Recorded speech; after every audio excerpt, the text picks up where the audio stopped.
Esto es La Entrevista con Raúl Valladares.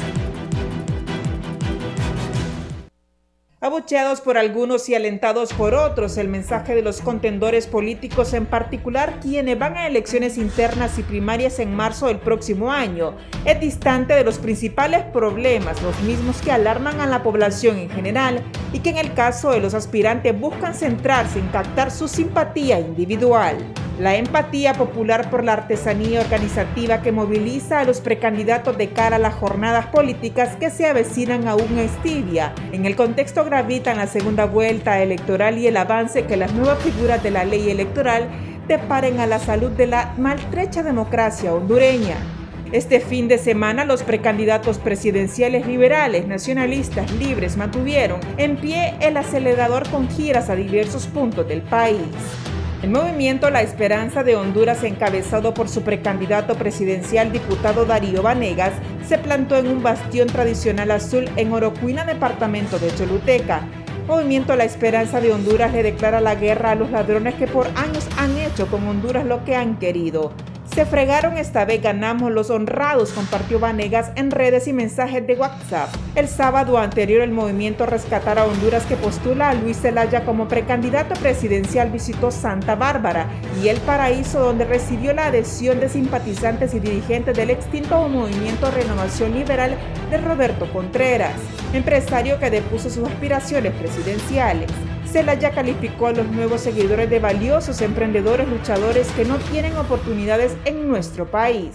El jueves anterior, el joven empresario sanpedrano Yanni Rosenthal inició el proceso de inscripción del movimiento llanista de las precandidaturas en los 3 niveles de elección ante la autoridad del Consejo Central Ejecutivo del Partido Liberal. Desde su arribo al país, el dirigente rojiblanco mantiene un mensaje de unidad partidista, hermandad militante liberal, sin perder de vista una eventual alianza opositora al superar los procesos primarios y generales en noviembre de 2021. El sábado, Mauricio Oliva, precandidato presidencial del movimiento Juntos Podemos, visitó la comunidad garífuna del Corozal, departamento de Atlántida, acompañado de la precandidata a la alcaldía de La Ceiba, la diputada Carmen Rivera, entre otros dirigentes locales. El también presidente del Poder Ejecutivo dirigió su mensaje a la militancia azul, al asegurar su confianza en las elecciones primarias en el Partido Nacional. Por eso yo impedí cuando en la cúpula de mi partido querían señalar un candidato de dedo, enfatizó. Por Libertad y Refundación, Carlos Eduardo Reina, precandidato presidencial del movimiento Nueva Corriente, asistió en nutrida concentración en apoyo a la postulación de su candidato a alcalde de La Ceiba, Mario Antonio Contreras. Xiomara Castro de Zelaya, precandidata por 5 facciones internas, se desplazó al departamento de Santa Bárbara, al municipio de San Francisco de Zacapa, acompañada de una nutrida caravana de vehículos y simpatizantes. La aspirante presidencial enfocó su mensaje cuestionando leyes como la sede, lesivas al país, al combate de la corrupción y a la unidad interna en su partido. Hay esperanza porque vamos a decir punto y final a leyes que dañan a nuestro pueblo, porque no vamos a claudicar para poner fin a esta dictadura. Instó también a sus seguidores a registrarse en el programa Identifícate del Registro Nacional de las Personas, porque tenemos que luchar por un proceso electoral limpio y transparente, apuntó.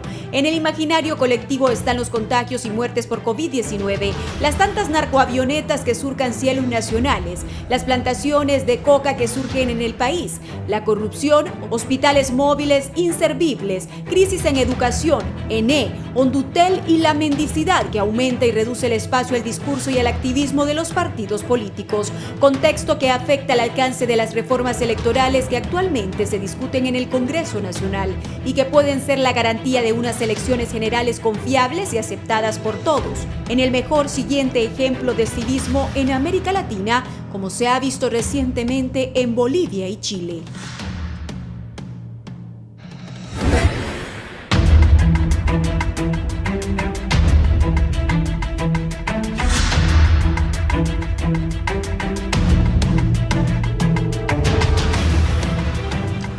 Buenos días, bienvenidos, gracias por estar con nosotros en la entrevista. Hoy es lunes, estamos listos para iniciarla aquí en Canal 11 Radio Visión Honduras, 90.1 en Tegucigalpa, 90.9 en San Pedro Sula, la 93.5 en La Paz, Comayagua, Ciguatepeque, el Corredor Central, y la 90.3 allá en Choluteca. Bien, los políticos en campaña, el COVID, pongan los datos del gobierno.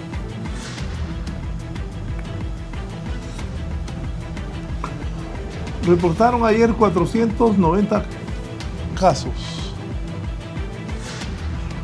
Van confirmados 93.214.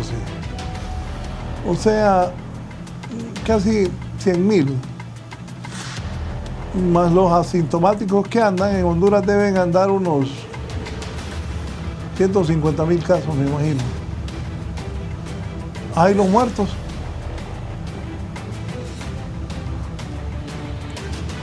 Hay un montón de gente que ha muerto por el COVID-19. 2.623, 6 nuevos, decía el último reporte. 2.000 muertos registrados por el gobierno. Y la campaña política está abierta, nadie hace caso. Ojalá la gente se cuide, porque esto del COVID no es broma y sigue en el país. Vamos a hablar de las campañas políticas y el problema del COVID. Es una campaña inédita con esta pandemia. Doctor Tony García, buenos días. Muy buenos días, Raúl. Gracias por invitarme con este tema, pandemia, COVID y todo lo que está pasando. Un placer estar contigo y con los demás invitados. Cambió de fondo y Tony, no está la estatua. Está también el abogado Germán Leicelar. Germán, ¿cómo está? Buenos días. Muy buenos días, Raúl. Un saludo a toda la teleaudiencia. Un placer estar acompañándolos con estos temas tan importantes e interesantes para el país y un gusto compartir con Luis y con Tony este espacio. Gracias por la invitación. Don Luis León, buenos días. Bienvenido. Buenos días, Raúl. Qué gusto saludarle. Buenos días, Tony, Germán. Buenos días al pueblo hondureño. Gracias por la invitación y poder compartir un poco sobre esta temática que ha venido tomando fuerza y sin duda alguna los próximos meses va a ser mucho más fuerte. Sí. Crece la campaña, como les decía, pero crece el COVID. El viernes estuve a los médicos.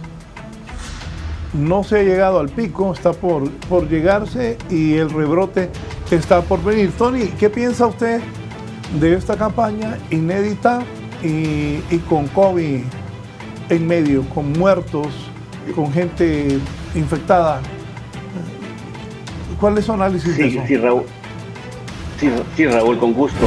Mira, por lo que yo he estado escuchando en otros países, se ha determinado que con máscara es casi como tener una vacuna. Si todo el mundo anduviera en concentraciones políticas con máscaras y con cierto distanciamiento, pero especialmente con máscaras, el riesgo se reduciría notablemente.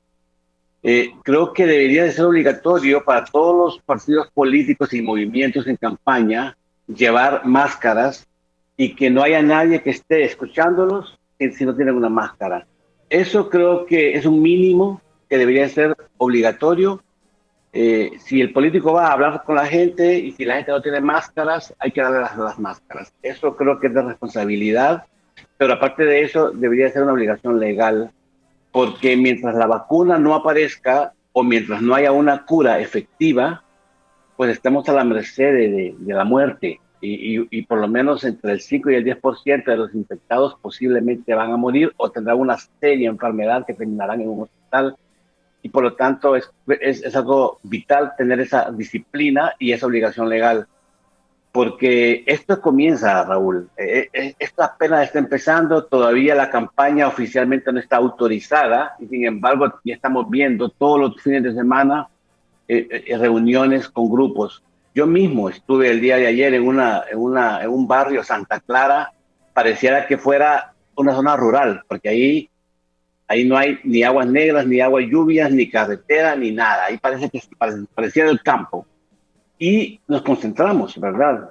Pero sí te digo que llevamos máscaras y no creo que pusimos a nadie en riesgo. Eso para mí debe ser capital, si queremos ser responsables, si de verdad nos importa el pueblo.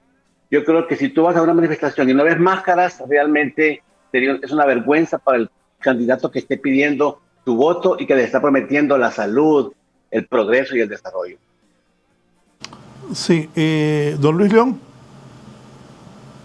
Bueno, mire, Raúl, lo primero es que hay que tener claro es que hablar del pico de contagios en Honduras es bien difícil cuando uno ve la curva. Es una curva que no refleja ascendencia, sino mucha fluctuación, sube, baja, a medida pasan los días, y eso es el hecho de no poder tener un conteo específico y real por no tener una aplicación de pruebas equitativa todos los días.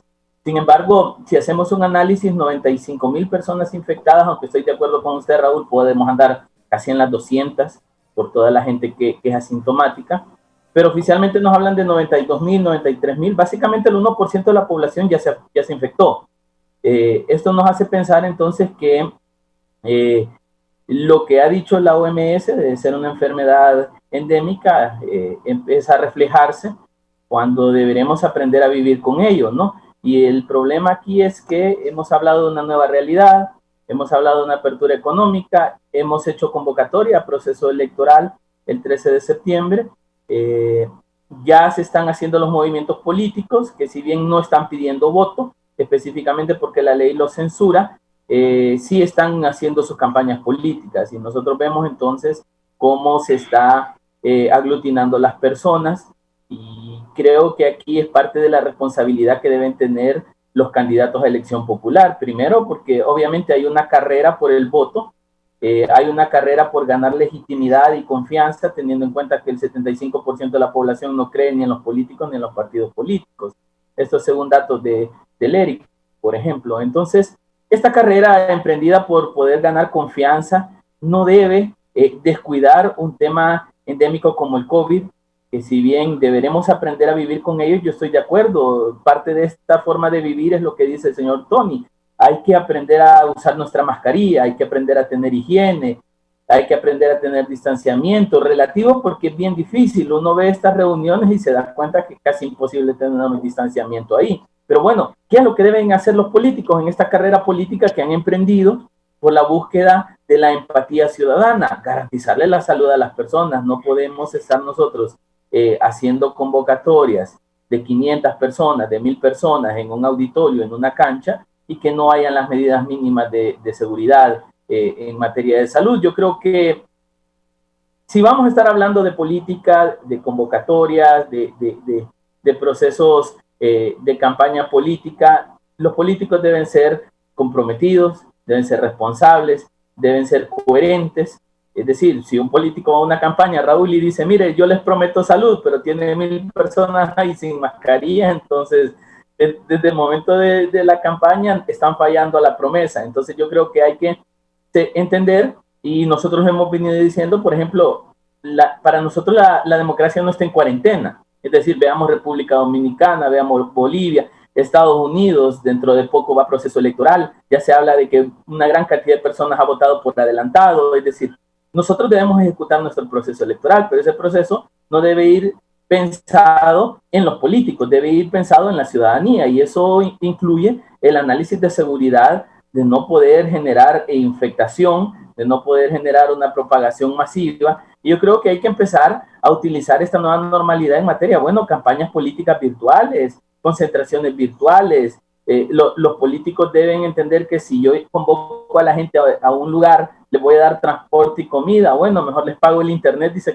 conectan desde su casa. Es decir, hay que encontrar el mecanismo de tal manera que la política no vaya a ser un eje o una variable que afecte mucho esta propagación de COVID, y a nosotros nos preocupa mucho porque cuando vemos las fotografías de lo que está pasando en diferentes partes del país, parece que esa no es una prioridad, y creo que mientras no entiendan de que esta responsabilidad deben asumirla los candidatos, los que convocan, los partidos, después vamos a estarle echando leña a la Secretaría de Salud, al gobierno central, diciendo, miren, no cuidan, no hay insumos, claro, pero pudo haberse prevenido desde la perspectiva política y no se hizo. Sí, ¿qué piensas tú, Germán? Sí, correcto, con las apreciaciones de ambos estamos de acuerdo.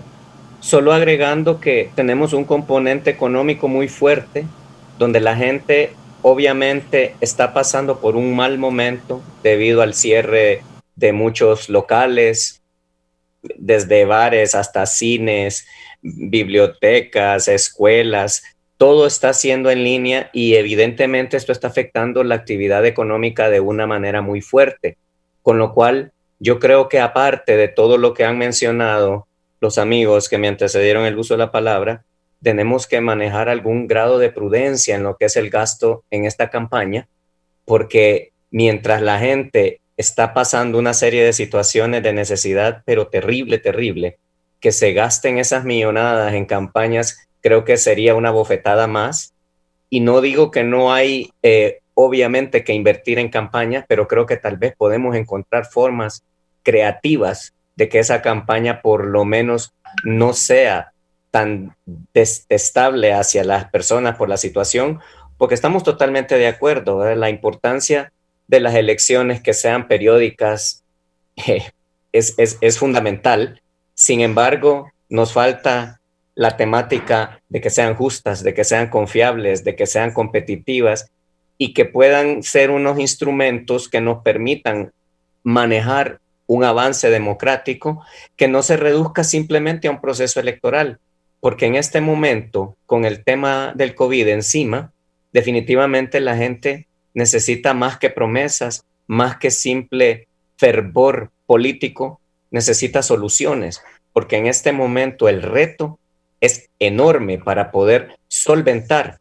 Estoy de acuerdo en que no vamos a poder parar, la vida continúa, se tienen que llevar adelante campañas de manera inteligente, pero creo que es fundamental que se haga una reinvención de estas campañas porque tenemos una deuda enorme a nivel político con las personas y pues si no se sientan bases adecuadas para que esta elección traiga soluciones a una cantidad de problemas que se han venido acumulando, creo que vamos a caer todavía en un hueco más grande del que hemos venido cayendo. Definitivamente, la falta de credibilidad juega un papel importantísimo. Totalmente de acuerdo con lo que dice Tony en el aspecto de las máscaras. Sabemos que aquí, si tenemos máscaras, estamos cubriendo la mitad del problema. Pero ¿qué pasa después?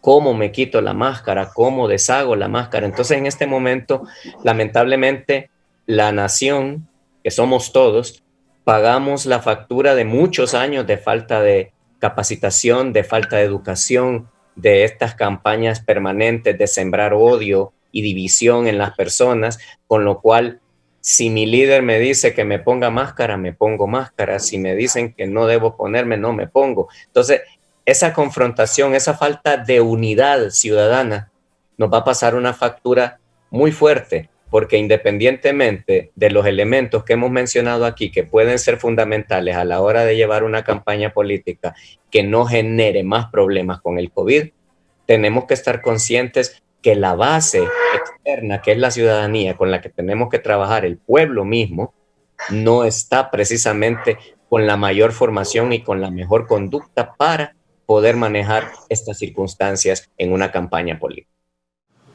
¿Qué nos van a proponer los que aspiran a ser presidentes? En ese listado va un montón de gente corrupta, incapaz, que no tiene nada que ofrecerle a Honduras. Hay otras personas capaces que sí pueden ayudar a sacar adelante el país, que ojalá participen. Pero participar en política a la gente le da miedo porque hacerse político es de inmediato colgarse un saco como este y decir soy pícaro o soy corrupto. Mis tres analistas vamos a hablar de eso hoy, porque es realidad. Pero usted que va a votar, piense bien por quién va a votar. Bueno, hay unos que postulan a diputados, alcaldes, con un lastre de corrupción atrás terrible y ni se inmutan.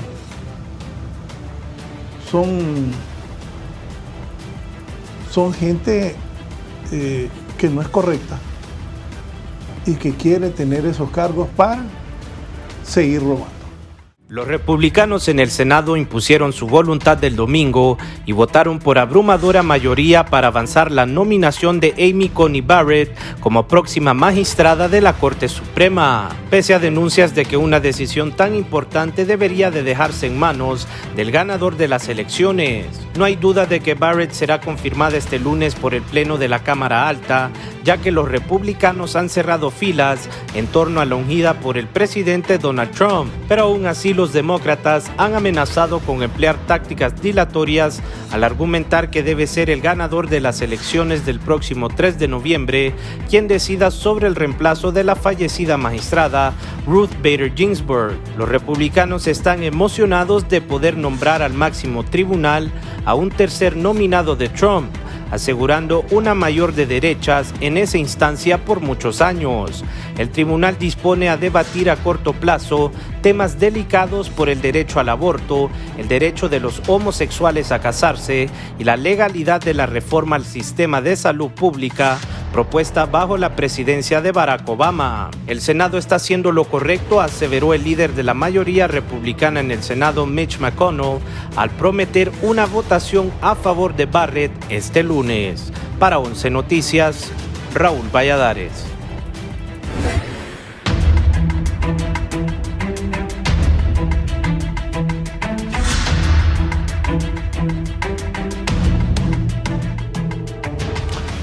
Bien, volvemos al campo nacional. Decía yo que hay que tener cuidado porque con total descaro, gente corrupta, gente que ha hecho grandes picardías, que ha robado en el Estado, se presenta con una desfachatez, con una tranquilidad para que los hondureños voten por ellos o por ellas. Lamentable por el país, ¿verdad? Casi 1 millón de niños, niñas, muchachos y muchachas este año no van a aprobar el curso porque no pudieron acceder a la educación virtual. Eso es Honduras. No hay trabajo. Hay migración con todo y COVID a los Estados Unidos. Pero la realidad ahora, vamos a elecciones. ¿Qué estamos escuchando como ofertas electorales? Libre, Partido Liberal y Partido Nacional, que son los que van a elecciones internas. Germán.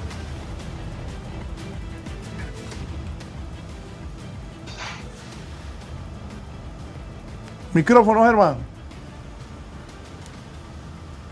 Disculpen, tenía el mute aquí, pero ya estamos. Bueno, mira, coincido contigo, es una parte difícil del reto que tenemos aquí electoralmente. Creo que la palabra que buscabas era lobos con disfraz o con piel de oveja, que lamentablemente diría yo, ya ni siquiera son lobos con piel de oveja, aquí son lobos con piel de lobo y parece que a la gente no le importase. Muchas veces seguimos ciegamente a un líder solo porque tengo que votar con el que me matriculé, sin cuestionar sus acciones, sus actitudes, su forma de llevar. Yo, fíjense que voy a hacer una narrativa de una anécdota de algo que me ocurrió el día de ayer. Estaba haciendo una serie de trabajos prácticos así en mi oficina. Se me hizo tarde, regresé y tenía que comprar un almuerzo. Me acerqué a un lugar y me cayeron 3 personas, uno de ellos que conozco, que son vendedores de calle. Me revisaron los parabrisas y esto, y les digo, miren, no ando dinero en efectivo, muchachos, realmente sí que les agradezco, etcétera.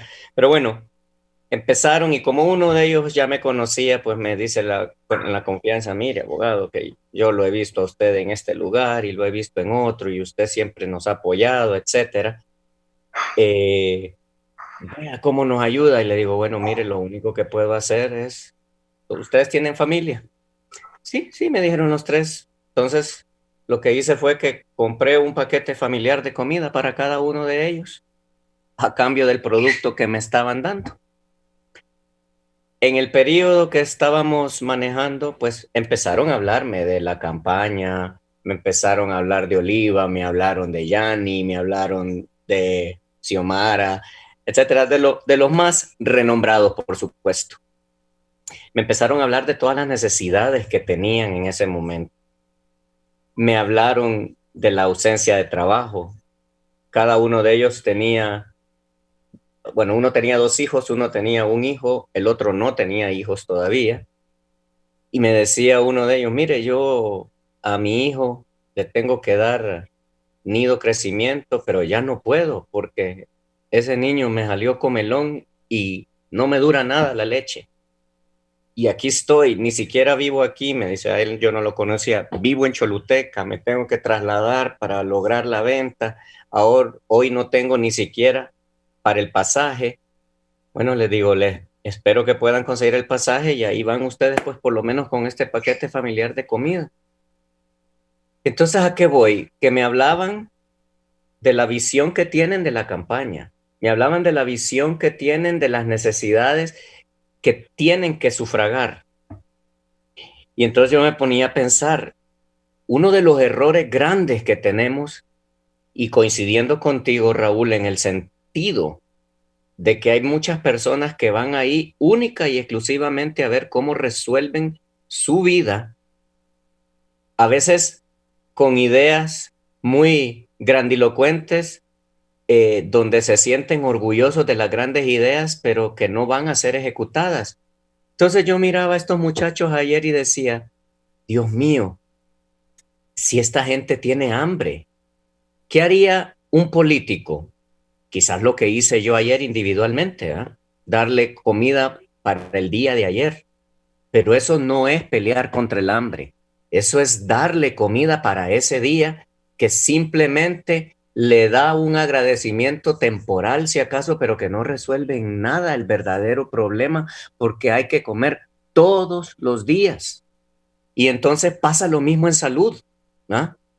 Hay una persona que me llega con su hijo enfermo y yo de gran persona o de gran político en medio de la campaña le doy para que le compre la vitamina o para que le compre el antipirético que necesita porque está enfermo, pero no le estoy resolviendo el problema de salud porque ese niño se va a volver a enfermar, ¿no?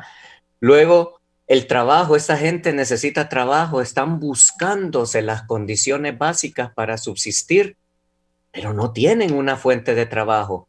Me comentaban 2 de ellos que eran estudiantes universitarios que tuvieron que abandonar la universidad debido a las condiciones de vida.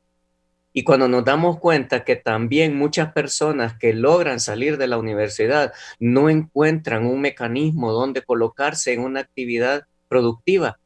Porque ¿cuál es el problema? Que como país en vías de desarrollo, porque a pesar de todo seguimos siendo un país en vías de desarrollo, manejamos que el problema es que se necesita riqueza, servicios, capacidades productivas, pero necesitamos un administrador adecuado, que es lo que tú bien señalabas, Raúl.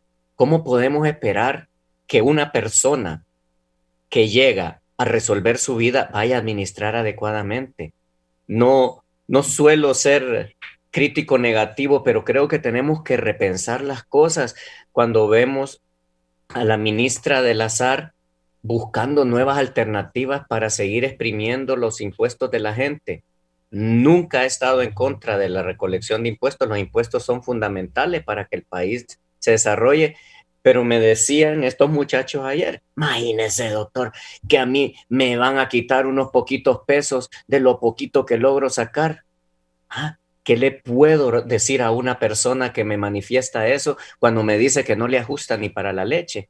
Y el tema es que me decían, imagínense, con solo que cortaran ese montón de corruptos, ya no necesitarían tanto mi pistillo. Dicho en las palabras de una persona sencilla, ¿eh? Luego, otro me decía, óigame, doctor, ¿y usted cree que está bien que don Yanni vaya de candidato? porque fíjese que me han dicho que el hombre es bueno y todo, pero ¿verdad que sí es cierto que estaba preso o es mentira? Y no lo digo en una forma peyorativa ni señalando. Yo creo que él es un gran empresario, creo que es un gran profesional y creo que sería un gran candidato. Pero ¿qué consecuencias tiene para el país que una persona que lamentablemente, por las razones que sea, viene saliendo de un impasse de esa naturaleza, pase luego a ser presidente de la República? Entonces, creo que la situación en que hemos caído como país, donde la desesperación de muchas personas por encontrar a alguien que llegue ahí a administrar adecuadamente, la desesperación de muchas personas porque llegue mi amigo para que me dé chamba, para que me dé con qué subsistir, aunque sepa que en la siguiente, si perdemos, voy para afuera. Es decir, no veo yo una visión de país contextual, general, integral, en la cual estemos buscando un desarrollo donde todas las personas puedan tener acceso. El gobierno tiene una incidencia, a mi criterio, excesivamente grande en toda la vida permanente de las personas, cuando el gobierno debe ser un facilitador. El gobierno debería de ser un ente casi invisible, pero que define todas las mejores maneras en que los recursos se administren para que la ciudadanía tenga todas las condiciones para hacer todo lo que requiera hacer de la mejor manera posible. Pero tenemos años de campañas, de promesas, en donde siempre todo queda en manos de un reducido grupo. Y ese reducido grupo no administra los recursos, como dije, de un país que a pesar de todo no está categorizado como un país subdesarrollado, está categorizado como un país en vías de desarrollo, que lo que requiere es una administración fiscal transparente y un plan de inclusión ciudadana para que tengamos una base de desarrollo. Eso diría por este momento y cedo la palabra a los demás. José León, ¿qué piensa usted? Bueno, Raúl, yo creo que cuando uno, siguiendo un poco el comentario inicial suyo que decía, bueno, corruptos, gente incapaz, yo partiría diciendo que en Honduras lo que no tenemos es una cultura ciudadana democrática. Es decir, pareciese que ir a un proceso electoral y elegir a X, Y o Z personas es parte de un ritual de costumbre y que en algún momento puede representar incluso hasta gratificación por haber hecho algo en alguna otra área de función en el país, llámele fútbol, llámele cine, llámele televisión, llámele música. Parece que no tenemos una cultura democrática que nos haga entender que si bien, como lo dice la Constitución de la República en el artículo 4, somos un país democrático representativo, esta representatividad debe ejecutarse por personas que realmente tengan primero una conceptualización de la realidad del país. Por ejemplo, yo siempre digo, Raúl, ¿cuántos problemas tiene Honduras? Ya pensemos salud, educación, seguridad, empleo, inversión, desarrollo, seguridad ciudadana. Es decir, cuando nosotros hacemos un análisis nos damos cuenta que en Honduras casi nada funciona. Es decir, todo está expuesto a grandes problemas alrededor de una gran sombría que puede ser la corrupción, por ejemplo. Y si nosotros pensamos, bueno, la gama de problemas que no es precisamente el COVID que lo va a dejar, de hecho el COVID viene a terminar de demostrarnos las falencias de la gestión pública en Honduras, la gran pregunta que sale es, ¿bajo qué propuestas vamos a abordar toda esa problemática? Aquí hay que ser honesto, el próximo presidente de Honduras asume una papa muy caliente de país, un país que está colapsado de todas las formas. No hay algo, Raúl, en el país que esté funcionando de una manera adecuada en la gestión pública. Y cuando uno ve ya las campañas iniciales, uno no identifica una propuesta sólida. Parece que todo se concentrase en sacar al actual presidente. Y la gran pregunta que uno se hace, bueno, ¿y si sacan al presidente actual, qué pasa al siguiente día? Entonces ya lo logramos, se acabó y hasta ahí es. Es decir, necesitamos una propuesta basada en una agenda electoral. Y no vemos todavía a un candidato decir, ok, realmente estos son los problemas de Honduras y esto es lo que proponemos nosotros para solventarlo. Parece que hay que ir a votar solo porque hay que ir a votar y estamos obligados a ir a votar y voten por mí porque yo digo que soy mejor que el otro, pero no parece que hay una coherencia temática de frente a estos grandes problemas que tenemos como país. Y siguiendo un poco lo que decía Germán, la gran pregunta que nos podemos hacer es, bueno, somos un país en vías de desarrollo, pero ¿cuáles son las vías? Es decir, ¿sobre qué rieles estamos montados para decir que vamos encaminados? Yo veo, tenemos una gran problemática, incluso hasta en el tema tributario, que desde la perspectiva de la teoría del Estado, los tributos se crean para redistribuir la riqueza, quitarle al que más tiene para darle al que menos. Esa es la lógica básica de los impuestos. Sin embargo, nos damos cuenta que en Honduras, aparte que nuestra carga tributaria es alta, porque nos han enseñado que existen los impuestos directos e indirectos. Entonces te pongo el directo al impuesto sobre la renta, retención a la fuente, utilidades, etcétera, pero te pongo el indirecto en impuestos sobre ventas. Incluso la mitad de nuestra canasta básica está gravada. Entonces, si nosotros pensamos fácil, los hondureños pagan el 40% de sus ingresos en impuestos. Y la retribución de esto no es una retribución digna. Por ejemplo, todos pagamos impuestos sobre la renta, impuestos sobre venta, incluso hasta cuando compramos una Coca-Cola, perdón la publicidad, pero pagamos nuestra salud privada, pagamos nuestra educación de nuestros hijos privada, pagamos la seguridad privada, porque a pesar de que estamos tributando, no tenemos retribución a las necesidades básicas que debe garantizar un gobierno. Entonces, la gran preocupación, Raúl, Germán, Tony, es que pareciese que estas campañas no están ligadas a una propuesta real de soluciones a las temáticas del país, ni siquiera para sembrar las bases para solucionarlo. Porque obviamente un gobierno de 4 años, en el primer año se organiza, en el segundo empieza a ejecutar y en el tercero vuelven las campañas políticas. Es decir, el tiempo de ejecución es sumamente bajo para un gobierno, pero por lo menos sembrar las bases. En Honduras no tenemos una planificación de país, aunque se hable de la visión del país, plan de nación, al final no tenemos un plan a dónde queremos estar dentro de 20 años, dentro de 30 años. Entonces la gran pregunta es, dentro de ese tiempo estarán otros analistas en un foro como este diciendo, hey, en Honduras no cambiaron las cosas, seguimos teniendo problemas de inseguridad, seguimos teniendo problemas de salud. Es decir, la ruta no está trazada. Las campañas políticas parecen no estar generando esa ruta y con esto cierro también, volviendo al tema de la cultura democrática.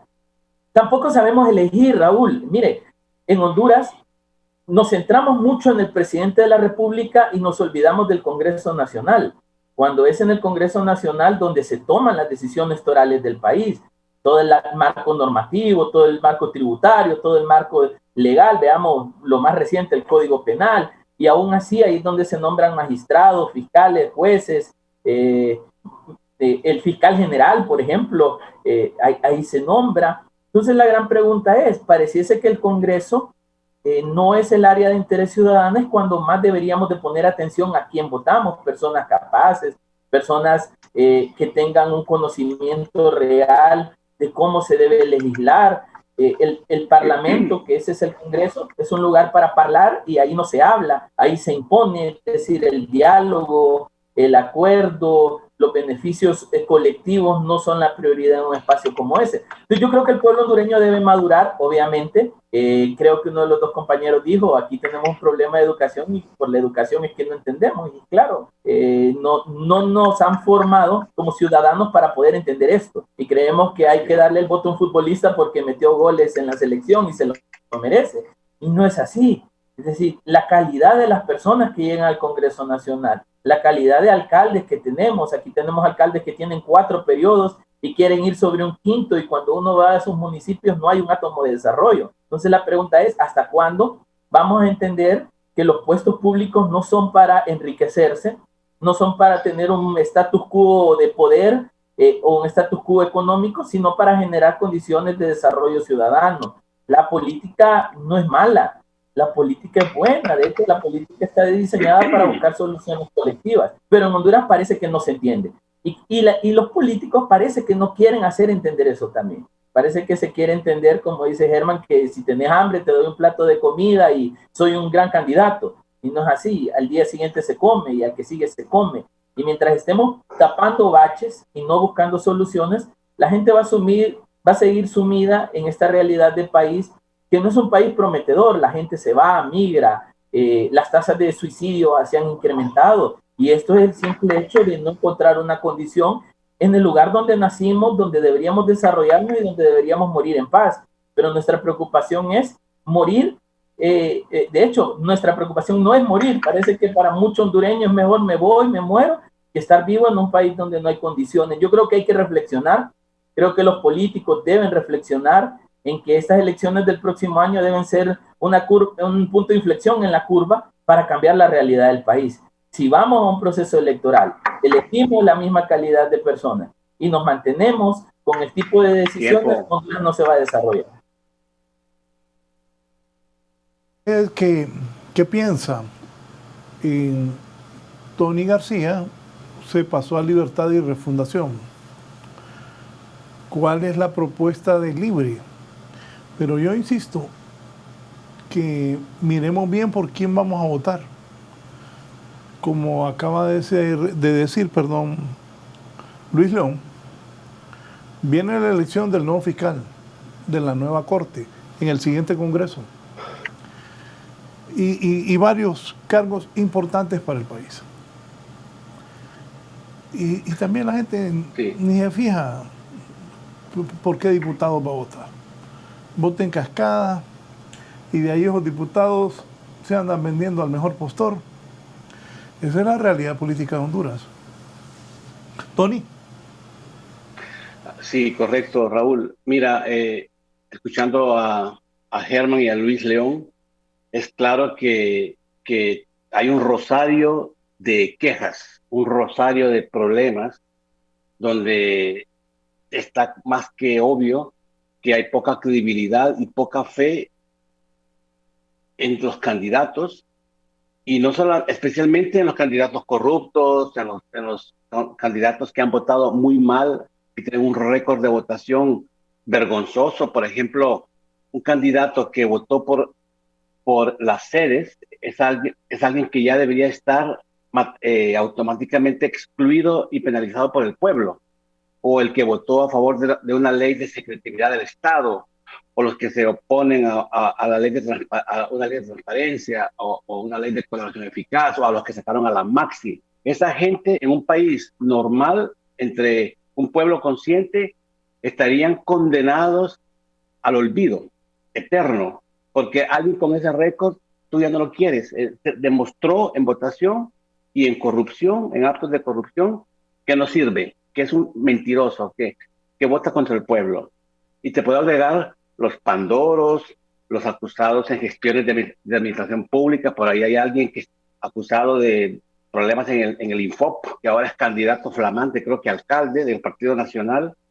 Y en fin, la lista es enorme, que en otro país quedan fuera, pero acá todavía siguen sobreviviendo. Uno se pregunta, ¿será por el poderío económico?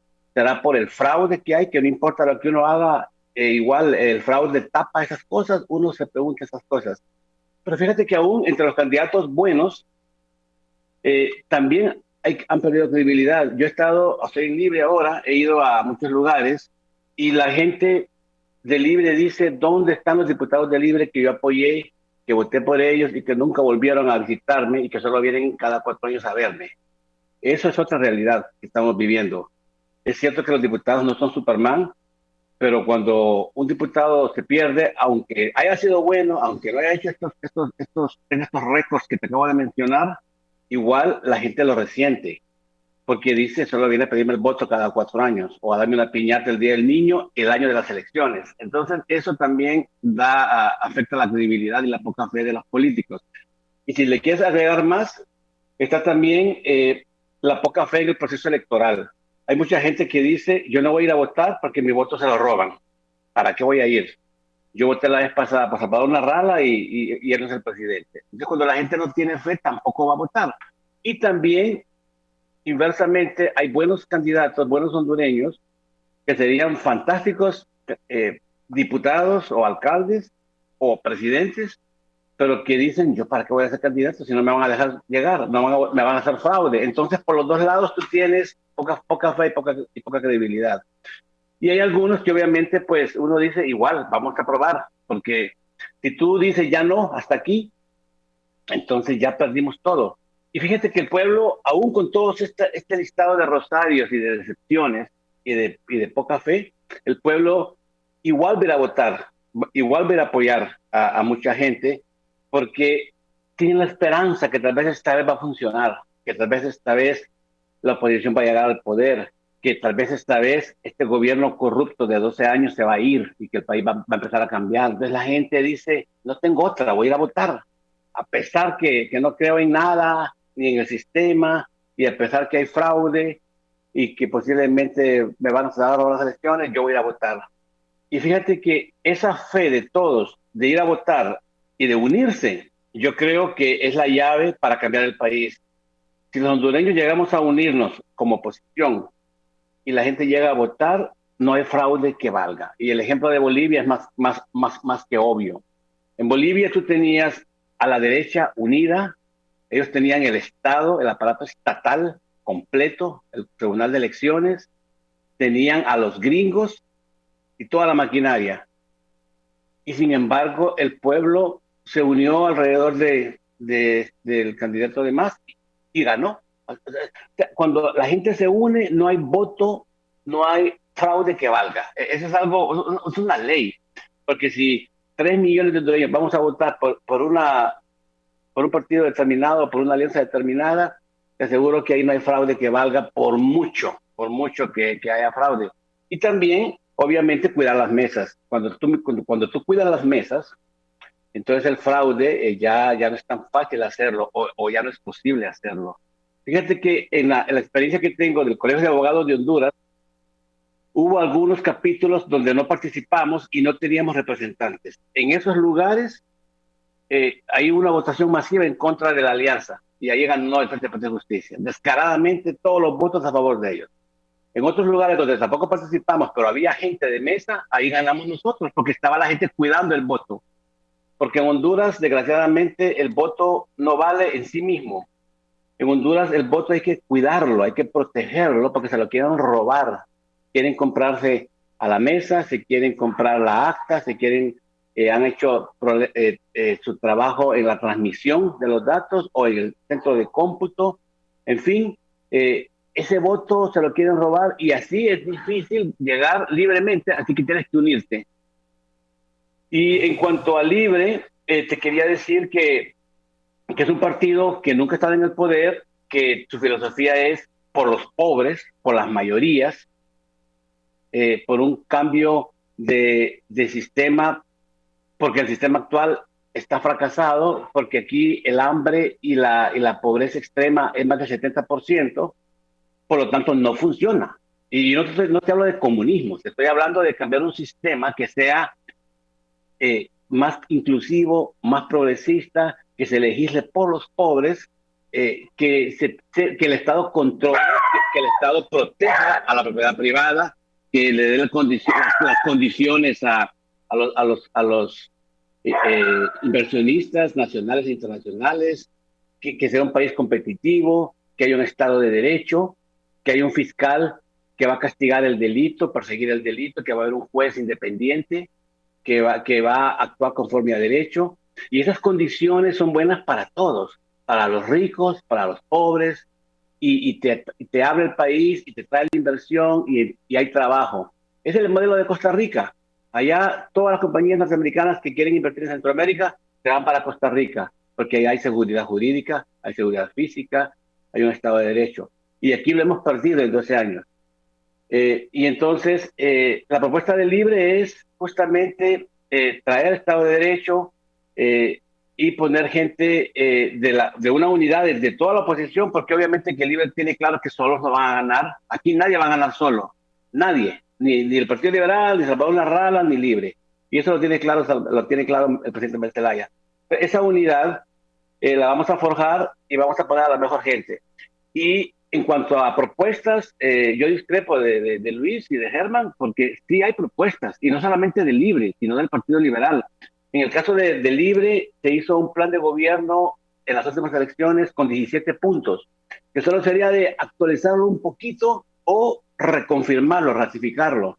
Pero las propuestas ahí están, y son propuestas de sentido común, que en ninguna de ellas se habla de abolir la propiedad privada o de traer al comunismo a Honduras. Ninguna de esas. Es decir, Honduras tiene sus problemas propios y tiene su solución muy particular. Lo que queremos es un poquito de apertura y obviamente unirnos con el ganador del Partido Liberal, sea quien sea. De Yanni no voy a hablar porque es algo del Partido Liberal de decidir a quién quiere, ¿verdad? No podemos meter las manos, decir fulano no, por esto y esto. Yo creo que el Partido Liberal tendrá que escoger a su buen líder. Hay 3 líderes y ojalá que sean elecciones limpias, porque en elecciones limpias el pueblo liberal, el verdadero liberal, va a votar por la persona que cree que tenga fe en esa persona. Cuando hay fraude, ahí ya todo se deformó. Entonces, para concluir esta parte, no es con futbolistas, ni con periodistas, ni con locutores, con gente conocida que tú vas a cambiar el país. Va a ser con gente capaz, con gente comprometida y con propuestas concretas que tú vas a empezar a cambiar este país, que estamos en el fondo y que urge una unidad de la oposición. Urge estar en todas las mesas, porque donde no estemos en esa mesa vamos a perder. Así está de podrido este sistema electoral. En otros países el voto vale, tú votas y a ese voto ya se contó, aquí no. Entonces, los políticos que no entiendan eso, que creen que solitos van a ganar, y esto lo digo especialmente por Salvador Narrala, que le han hecho creer que solito va a ganar, que tiene 2 millones de votos, lo que va a pasar ahí es simplemente que va a dividir el voto de la oposición y le van a hacer el favor al gobierno del Partido Nacional a seguir en el poder. Tony, dijiste periodistas y locutores. A mí no me molesta, no estoy aspirando. No, pero no. Pero no, espérate, es un mensaje claro para narrarla, ¿no? Sí, mira, sí. Ya no quiero hablar más de los periodistas y de los locutores, pero como dijo por ahí Luis, no estoy metiendo un gol en el Mundial, que te hace un buen diputado y que vas a legislar por el país. No es esto, no es un gol. No es tener un programa de radio o de televisión que te va a hacer ¿verdad? El gran alcalde. Y estoy seguro que muchos de ellos podrán ser buenas personas, pero tenemos que empezar a no dejarnos ir por una figura pública que no conocemos, como el alero, por ejemplo, es un ejemplo clásico, el alero, o por una cancioncita. Tenemos que superar eso. Y yo creo que el pueblo hondureño en estas elecciones ya aprendió la lección, que no es con cancioncitas y con gente conocida que este país va a salir adelante. Pero por ti, Raúl, tú serías un súper diputado, súper ministro. Pero te voy a decir, Tony, no estoy de acuerdo contigo. La gente no ha aprendido. A mí en algún momento se me hizo ofrecimientos, pero no es lo mío. Pero creo que el hondureño no ha aprendido. Si los que están postulando, muchos de ellos, no todos, tienen un cartel delictivo atrás, que mis respetos. Y se postulan. Y están dispuestos a gastar dinero que se han robado del gobierno, llenar las urnas y ganar. Esa es la realidad. ¿Qué vamos a hacer ante eso, Germán Leicelar? Vaya, vos que estás en el Pino, Germán, ¿qué vamos a hacer ante eso? Bien, bueno, la vez pasada tuvimos un programa donde hablábamos de eso, y precisamente ahí coincido y llamo el análisis que hizo Luis, en el cual él mencionaba el tema de la poca oferta que hay y de que no sabemos elegir. No suelo yo descalificar a la gente. Yo pienso que hay grandes personas en todos los partidos. Hay grandes personas en Libre, hay grandes personas en el Partido Liberal, hay grandes personas en el PINU, en la Democracia, en todos los partidos. No quiero excluir a nadie. El problema es que los que mueven los hilos aparentemente son los que tienen los controles en las personas que van a votar. Yo, digamos, no coincido contigo, Tony, cuando dices que Libre no ha sido gobierno. Sí, Libre no como partido, pero toda la estructura de Libre es una estructura que estuvo en el poder. ¿Ah? Y aquí el bipartidismo se rompe porque yo me peleé con la cúpula del partido y me retiro y me llevo el grupo de personas que se siente resentida. Eso generaba los chistes, ¿verdad? De la gente, ¿verdad? De que si Libre significaba liberales, resentidos y toda la cuestión. Y no quiero peyorizar, pero lo que quiero decir es que la clase política nuestra es bien específica, es bien reducida. No hay oportunidad para muchas personas. ¿Por qué estoy haciendo esta reflexión? Porque yo les mencionaba en el programa previo, no sé si tú lo recuerdas, Raúl, pero supongo que sí, y hablo lamentablemente, ¿verdad? Me toca a mí decirlo, pero mi padre fue un gran diputado, un gran ministro de Trabajo. Hablábamos de Olvan Valladares, hablábamos de las personas que en general por parte del PINU han sido grandes diputados, y coincidiendo con el análisis de Luis de que el Congreso es fundamental para que se pueda constituir un gobierno en donde se legisle adecuadamente, pero partidos que han tenido, digamos, las mejores opciones para llegar al poder legislativo y poner un Congreso respetable, no han sido realmente favorecidos por el voto de la gente, porque, y coincido ahora con Raúl, la gente no ha aprendido. Si la gente le ponen el futbolista o le ponen el bailarín, y yo desconozco las capacidades del muchacho reggaetonero, no, ni siquiera lo conozco, el que está en Copeco ahora. O sea, a la gente le ponen esa persona, y si es una persona de su agrado, van por ella. Entonces ahí es donde viene la problemática. Solo te quiero decir algo. Sí. A Germán, a Luis y a Tony. Yo mismo, hace como un mes, le dije a alguien que estaba estructurando una campaña, pone un futbolista conocido, ¿verdad? Si la gente por ahí vota. Sí. La gente Ya lo vimos. vota por el que conoce. Así Si es reggaetonero, si es futbolista, si es cantante, si es periodista, si lo han visto. Y lo digo porque a lo largo de los años que yo he participado en política y he estado en campañas, en las encuestas lo veo. La gente vota por el que conoce. Y un país, como decía Luis León, el próximo Congreso va a decidir presidente de corte, fiscal, todos los puestos importantes de la nación. Pero si la gente va y vota sin conocimiento de quién es cada persona, vamos a seguir atrasados. No sé, la veo difícil. ¿Qué salida planteas ante esto? Yo quisiera cerrar con esta reflexión. Y mira que me voy a atacar a mí mismo. No sé si yo sería un buen candidato o no. A mí me ha interesado hacer trabajo más allá de estar en la palestra pública o no. Pero los tres muchachos con los que hablaba ayer me dicen: pucha, abogado, usted debería tirarse, hombre, nosotros le hacemos la campaña, usted es buena gente.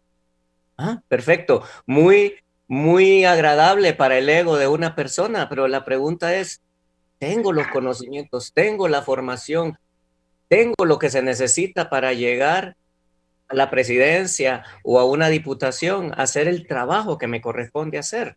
¿O voy a ser simplemente un repuesto más de esta maquinaria que funciona para que sigan perpetuándose esas personas sin ningún tipo de desarrollo colectivo, sin ningún tipo de desarrollo político, sin ningún tipo de crecimiento? Y luego de esa reflexión cierro. ¿Qué correspondería? Deben haber reformas electorales fundamentales. El tema de los distritos electorales es fundamental. para que las personas pudiesen llegar representando una zona de la ciudad o una zona del país donde la persona realmente viva, donde la persona conozca los problemas de ese sitio para que pueda realmente representar un curul o una silla en el Congreso que vaya a representar las necesidades de determinado grupo poblacional. Pero en este momento eso no ocurre. A mí me consta de muchas personas que ahí están de diputados y que llegaron y no lo van a bajar nunca hasta que se mueran, que trasladaron personas a su centro de votación para tener el cúmulo de votos que necesitaban. En este momento, con el tema de la tarjeta, aparentemente eso se va a controlar un poco, probablemente, pero viene el tema de la pregunta que hacía Tony. ¿Podemos creer en el proceso o no podemos creer? Yo creo que estamos claros que hay muchas dudas de la legitimidad de los procesos, estamos claros de que tenemos dudas acerca de nuestra propia sombra, porque eso es lo que hemos construido. Ahora, siento que se le debe dar a la ciudadanía herramientas electorales que sean transparentes y que permitan que las personas que los representen realmente sean legítimamente sus representantes. Pero en este momento, los que se dicen los padres del pueblo no son los padres del pueblo, son los hijos de los que fundamentaron la campaña, de los que generaron el esquema, de los que tienen secuestrada la democracia en manos de unos pocos. Y no quiero que se malinterprete, con esto cierro.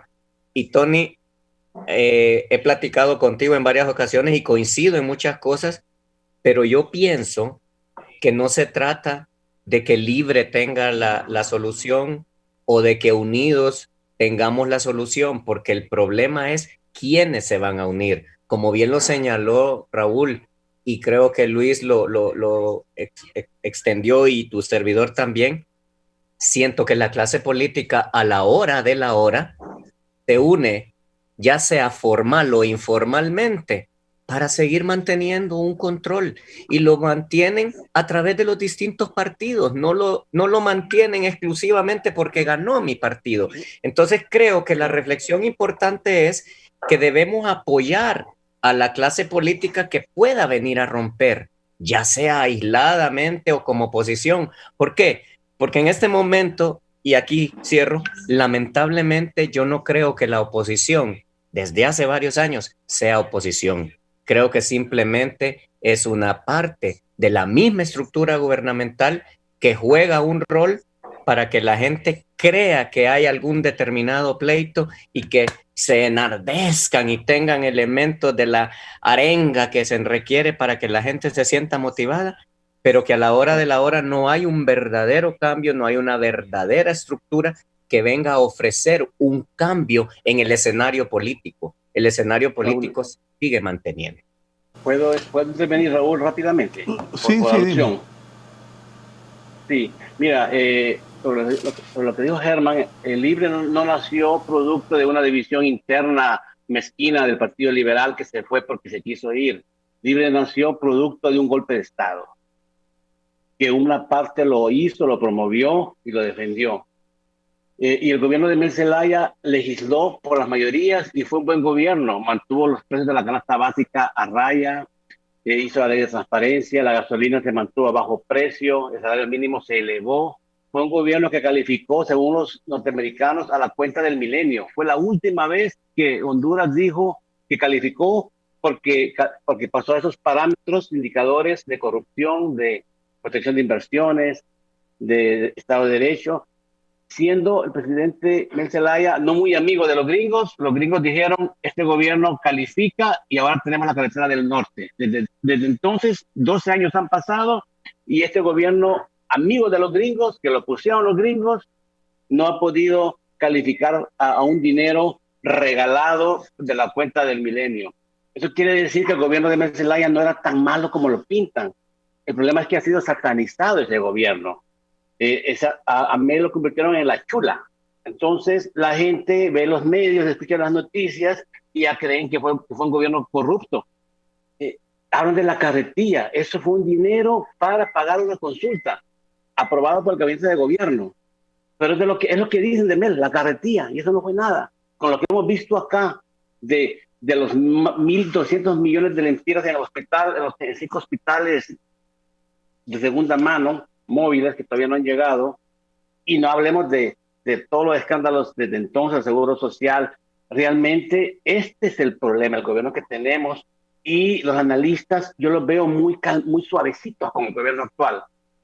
No dicen, oye, esta corrupción es inadmisible, aquí hay que hacer algo, fiscal, ¿dónde estás? Dinero, ¿dónde está el dinero? Yo siento que cuando una maquinaria funciona a favor de este gobierno y denigra a un gobierno exitoso como el de Mel Zelaya, pues entonces las cosas ya no son como parecen, ¿verdad? Y esta manipulación es lo que le ha hecho mucho mal al país.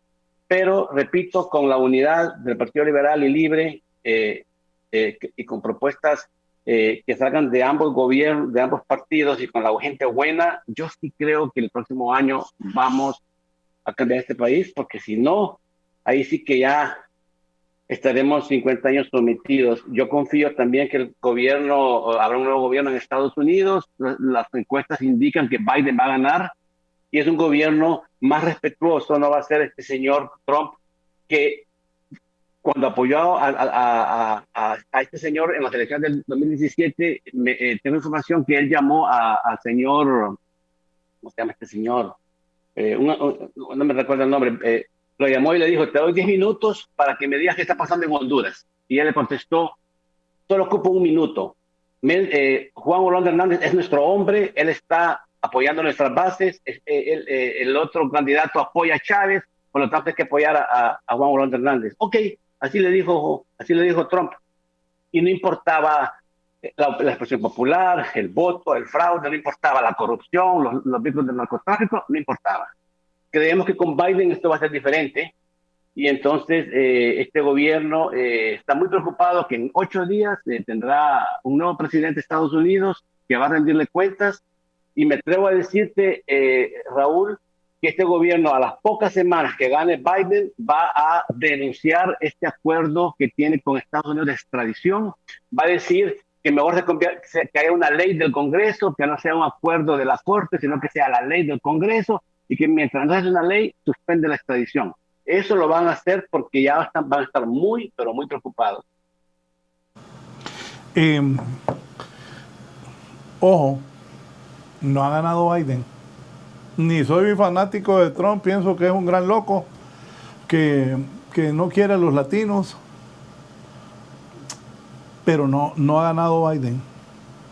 Peligroso Trump. Pero las encuestas están a favor de Biden. Las mismas encuestas. Tony, te voy a explicar. Yo sigo eso todos los días.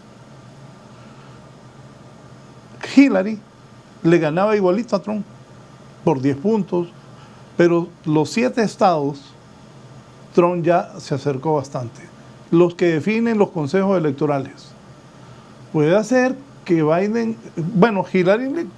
Fernando, ¿cuánto le sacó Hillary en voto popular? 3 millones, ¿va?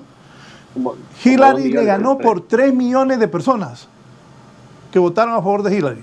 Pero el presidente fue Trump. Así es Estados Unidos. No es fácil, pero volvamos... Luis León, análisis de todo eso, y este programa lo voy a guardar, porque los hondureños vamos a ir a hacer lo mismo. Díganme los candidatos a la presidencia, ¿quién nos está ofreciendo algo diferente? Y al final la gente, el activismo y todo eso, no va a cambiar. Y la pobreza en este país está abismal, más esta pandemia. Luis León, por favor.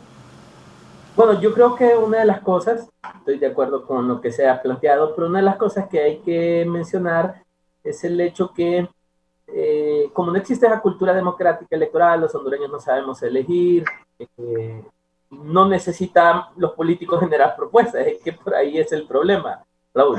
El pueblo hondureño no exige propuestas, no exige una agenda electoral sólida o líneas claras de intervención a manera estratégica. Los políticos no sienten la necesidad de generarlos, y ahí es donde viene el problema que generaba la discusión. ¿Por qué ponemos cantantes? ¿Por qué ponemos futbolistas? Porque se busca la empatía. Mire, recuerda, Raúl, que el gran pleito en las papeletas, por ejemplo, a diputación son los primeros 5 cargos a elección. O sea, los primeros 5 puestos en la papeleta es el pleito entre todos los candidatos. ¿Por qué razón? Bueno, tal vez hasta el 7. ¿Pero por qué razón? Porque como el hondureño no vota por propuesta, sino que vota por partido, empieza a tirar marcas. Entonces, comúnmente las primeras 5 marcas son las que son seguras. Después de eso viene un proceso de desgaste y ya la gente empieza a marcar cruzado o ya no marca. Entonces, hay una gran pelea por esos puestos porque la gente vota primero por partido, segundo por empatía, y al final los partidos políticos tampoco necesitan generar candidatos de alta calidad, porque al final ellos no están pensando armar un Congreso Nacional en beneficio de las grandes mayorías, de gente que llegue a cambiar los destinos del país, sino que se buscan números para poder hacer pesos y contrapesos dentro del Congreso. Nosotros somos 60, ustedes son 20, nosotros podemos más. Es decir, es una lucha de poder más allá de lo que realmente debería generarse el Congreso. Y a nivel presidencial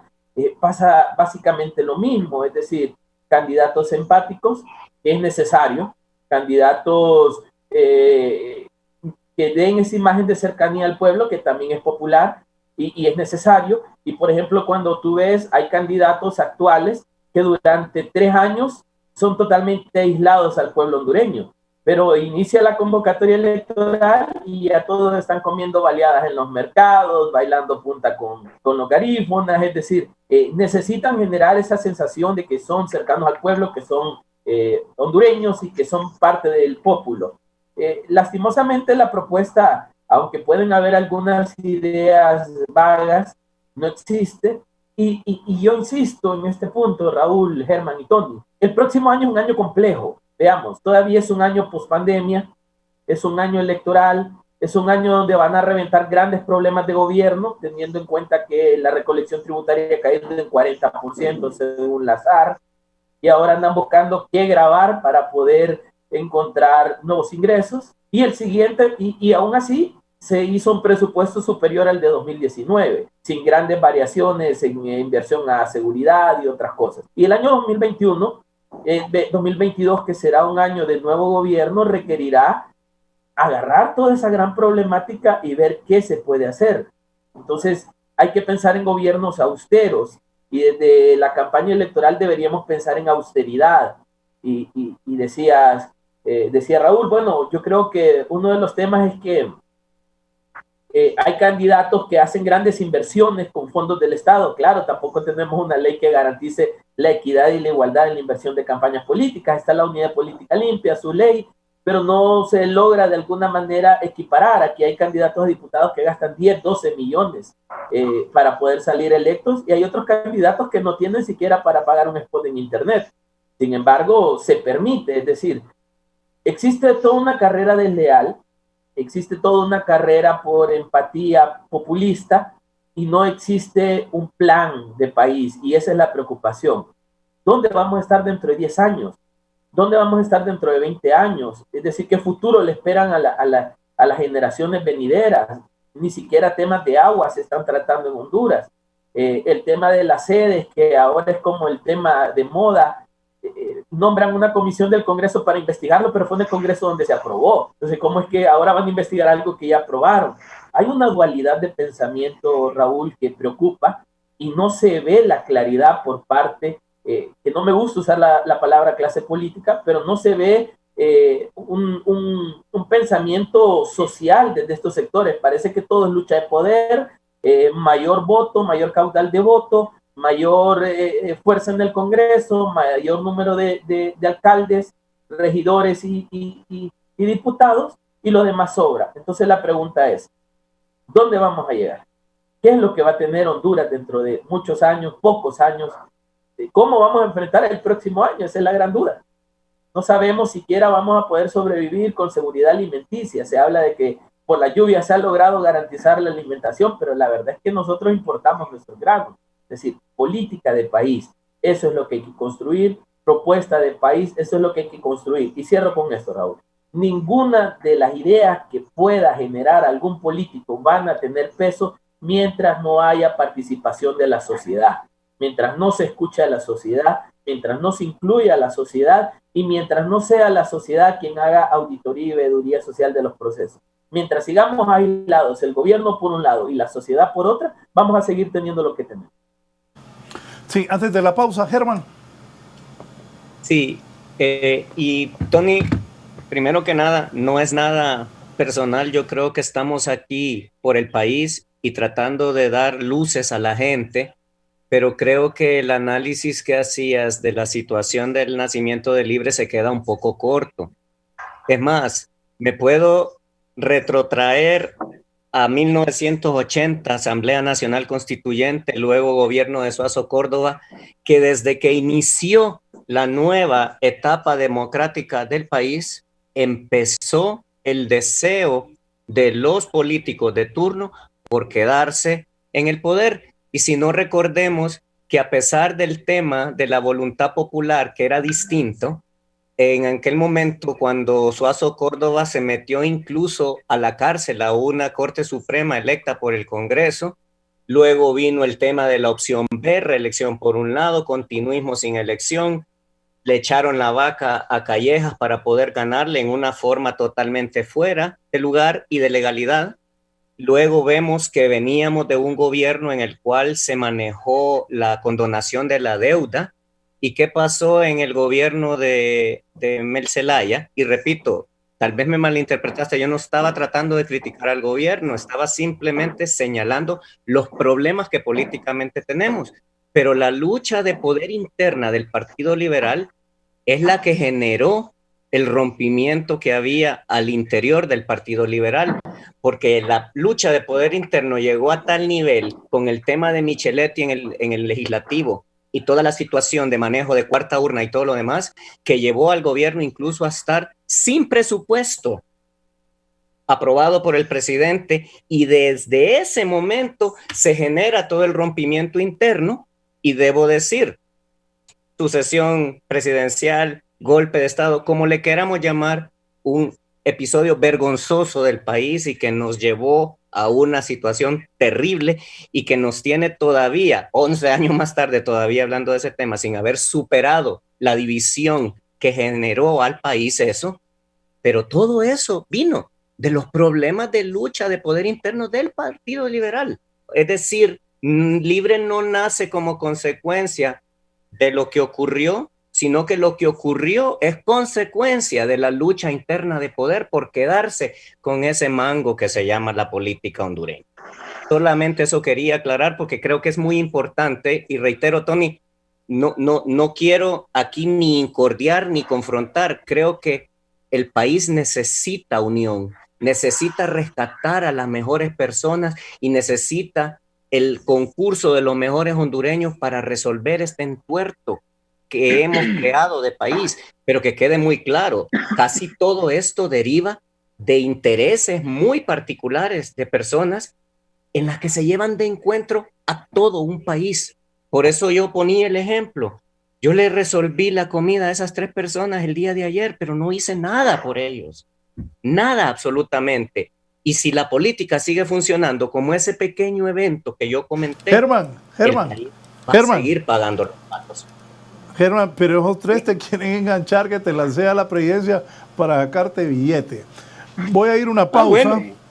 Y lo que Germán está diciendo es cierto. Y lo digo con muchísimo conocimiento de causa. De hecho, todavía hay familias divididas por el golpe de Estado. ¿Cuál sucesión presidencial? Fue golpe de Estado. Agarraron a Mel a tiros, lo montaron correcto. Bueno, y después a lo que lo fueron a sacar, los premiaron dándole puestos. Romeo Vázquez en Condutel, el otro jefe de las Fuerzas Armadas. Ese es el país, desgraciadamente, que tenemos. Y lo que Germán dice es cierto, fue pleito de egos. Eso destruyó al Partido Liberal y eso generó a Libre. A mí nadie me puede contar esas cosas porque yo las viví. Y desgraciadamente yo que soy liberal, nos tiene dañado al partido lo que pasó. Voy a ir con Luis León. Luis, estamos cerrando octubre, noviembre, diciembre. enero, febrero. En 5 meses son las elecciones internas de los 3 partidos mayoritarios, Liberal, Libre y Nacional. ¿Qué vamos a esperar de eso, Luis? Gracias por haber aceptado la participación esta mañana. Ha sido un gusto compartir con usted.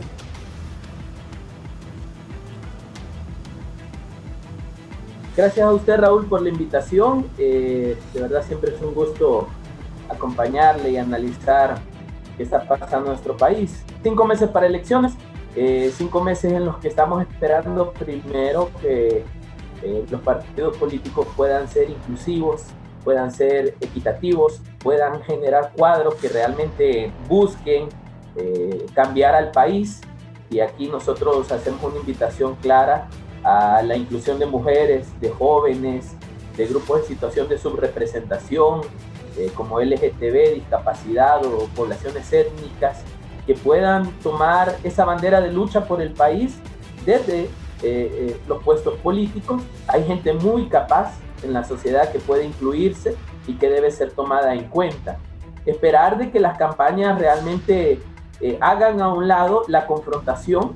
Veamos, somos un país que después del golpe de Estado ha venido sufriendo conflictos políticos constantes. Tenemos 10, 12 años de estar en conflictos políticos que se han llevado de encuentro a la población. Políticos empleitados afectando a la sociedad.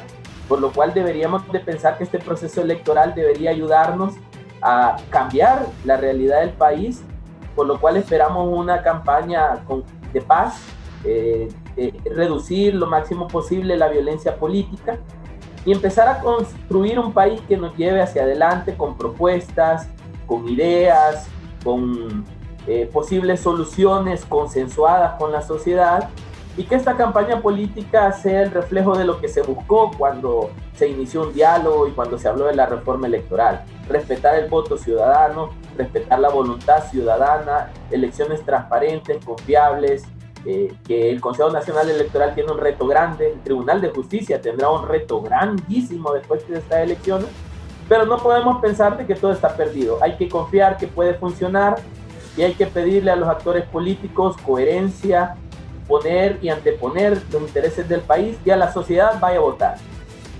El 50% del padrón electoral no votó en 2017. Si seguimos con abstencionismo, un 40% va a elegir a nuestros candidatos y un 10% va a elegir a nuestros presidentes. Entonces, hay que votar razonado, hay que invitar a la población a formar parte, pero también exigir que todo se conjunte y que podamos tener unas elecciones en marzo que realmente nos den esperanza que las elecciones de noviembre serán buenas. Partidos políticos, el compromiso también es de ustedes. Muchas gracias al analista Luis León por su participación esta mañana. Germán, te agradezco tu participación, tu análisis final y tu visión de lo que va a pasar. Bueno, mi análisis final, primero que nada, sumarme plenamente a la opinión de Luis. Mi visión y mi deseo que la clase política o que todos los partidos logren consolidar algún tipo de propuesta que, como ya señalamos, lleve o conlleve lucha contra el hambre, lucha contra las enfermedades, lucha contra la ausencia de trabajo, y que no se siga utilizando estos problemas para resolverle a algunas pocas personas solo para que me sigan votando para seguir manteniendo una posición de poder. Por otro lado, ojalá que podamos llegar a consensos y que se hagan algunas reformas electorales que son importantes para que haya una mayor legitimidad en el voto del pueblo.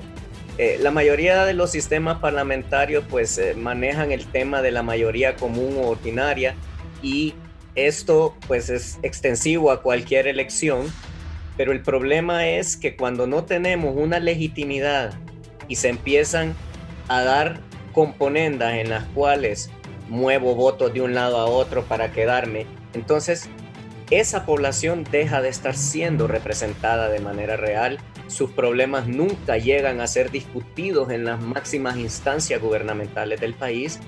Y no olvidemos a todos los televidentes y a todas las personas que puedan hablar con alguien más, el fin primordial del Estado es encontrar el bien común, es un bien colectivo. Y el bien común, ese bien colectivo, no significa que todos vamos a ser millonarios o que todos vamos a ser pobres o que todos vamos a hacer una cosa u otra. El Estado debe, como decía yo, ser un facilitador, darnos las condiciones para que todos, con el esfuerzo debido o el esfuerzo mínimo, podamos encontrar un desarrollo humano básico, fundamental, que tengamos acceso a educación, que tengamos acceso a alimento, que tengamos acceso a trabajo y que cada quien pueda construir bajo la venia del Estado, bajo todas las políticas del Estado, una forma de vivir. Y reitero, voy a insistir en esto, no debemos seguir alimentando el odio y la división. Por eso a mí me da bastante pesar cuando en foros de cualquier naturaleza, porque uno emite una opinión, inmediatamente la reacción es de oponerse a la persona y dividir la opinión. No, tenemos que opinar, respetar, sumar y así poder generar a nivel político las mejores propuestas para todo un país que está esperando lo mejor de los políticos que están presentando propuestas que hasta este momento me parecen vacías. Gracias. Gracias, Germán. Muchas gracias, Germán. Voy a cerrar con el abogado Tony García. Tony. Gracias, Raúl. En un minuto, hablar de Chile, decir que lo que Chile hizo el día de ayer, una consulta, un plebiscito para preguntar al pueblo hondureño, al pueblo chileno, si estaba de acuerdo en hacer una nueva constitución y poner en el armario la constitución de Pinochet. Y el pueblo votó y todo el mundo feliz, hasta el presidente Piñera, que es de derecha, felicitó al pueblo chileno y todo el mundo, el continente, felicita a Chile por algo que es lo más normal del mundo, un plebiscito para preguntarle al pueblo si quiere una nueva constitución o no. Aquí se quiso hacer eso, preguntar si querían un plebiscito, no irse directamente al plebiscito, y eso le valió un golpe de Estado al presidente Zelaya y la división del Partido Liberal, porque Libre, sigo insistiendo, como verdad histórica, es producto de un golpe de Estado. Y también es otra verdad histórica, que aquí hubo un golpe de Estado, lo dice la Comisión de la Verdad, no fue una sucesión presidencial, y todo eso es triste y lamentable porque todavía estamos hablando de eso y todavía tenemos los efectos de eso.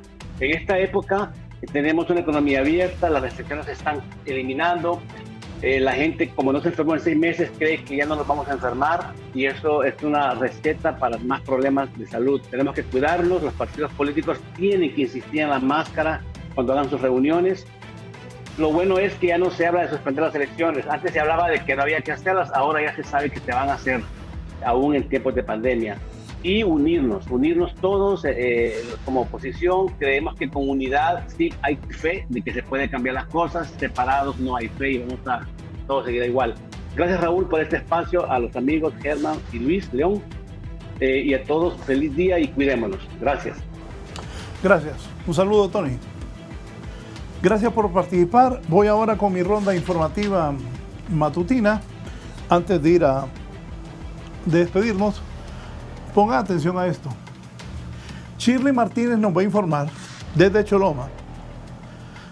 Ayer murieron 4 hombres por intoxicación alcohólica por la noche en el Mario Catalino Rivas.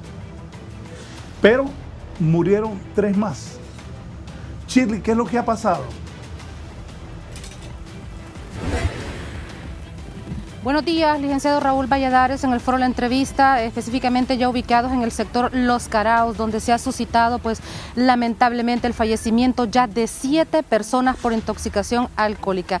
Bueno, hemos investigado y conversado con algunos de los pobladores en este sector, quienes han afirmado que, pues, entre vecinos, mientras realizaban, pues, una reunión entre hombres, realizaron una compra de bebidas alcohólicas, entre ellas una conocida como el dominó, la cual pues fue la que suscitó este rosario de personas que están afectadas y que han fallecido. Y menciono las afectadas porque son 5 personas que hace unos minutos fueron trasladadas por el Cuerpo de Bomberos de Emergencia hasta el Hospital Mario Catalino Rivas debido a la condición en la que se encontraban en las casas, ya que debido a su extrema pobreza pues no podían trasladarse hasta un centro asistencial. 7 personas fallecidas producto de intoxicación de esta bebida conocida como el dominó. Vamos a leer algunas personas que han fallecido lamentablemente por esta bebida. Estamos mencionando a Carlos Martínez, Arnold Ventura, Rigoberto Díaz, Jorge Sánchez, Nelson Villeda, Neivin Laínez y Wilfredo Cabrera. Son las 7 víctimas de esta bebida mortal. Estábamos también conversando que uno de los propietarios quien distribuye pues esta bebida alcohólica mencionaba sobre algunas características de la bebida original, y estas pues son botellas que no contienen ni los sellos ni las letras originales. Lo que se deduce según las autoridades es una bebida clandestina y modificada, por la cual pues estas personas ahora lamentablemente son víctimas mortales de esta bebida. En estos momentos pues en este expendio ya se encuentran 2 personas que están siendo veladas, pero por supuesto los familiares han pedido prudencia por parte de los medios en este momento de dolor, ya que esto fue sorprendente de que afectara a tantas personas. 7 fallecidos hasta el momento y 5 que fueron trasladadas hasta diferentes centros asistenciales producto de esta bebida. Es importante mencionar que entre los síntomas que presentaron estas personas es pérdida de la vista, mareo y sordera. Ya fueron trasladadas, ya están siendo asistidas, sin embargo, están en estado crítico. Esperemos, ¿verdad?, que pues no haya consecuencias letales contra esta familia. Vamos a tratar de conversar con uno de los familiares de las víctimas de esta bebida mortal que de manera clandestina, pues sin saberlo, compraron a una distribuidora local aquí en el municipio de Choloma Cortés. Bueno, continúan solicitándonos pues prudencia con las imágenes y el acceso a este dolor que está sufriendo esta familia que inesperadamente perdió pues a este ser querido. ¿Alguna pregunta, licenciado Valladares, con respecto a este caso? Sí, vuelvan a enfocar ahí el bote.